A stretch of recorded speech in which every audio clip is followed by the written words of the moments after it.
your browser, enter the URL bibleineverylanguage.org. Click the Tools menu option. On the Tools page, scroll down to the BTT Writer section. Click Download.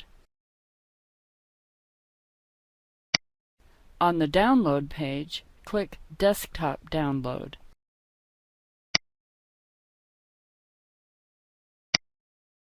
There are different installation files for each supported operating system. Click the file whose name ends in win-x64 to download the file for a 64-bit PC. After the file has downloaded, click it in the download bar below the browser. This starts the installation.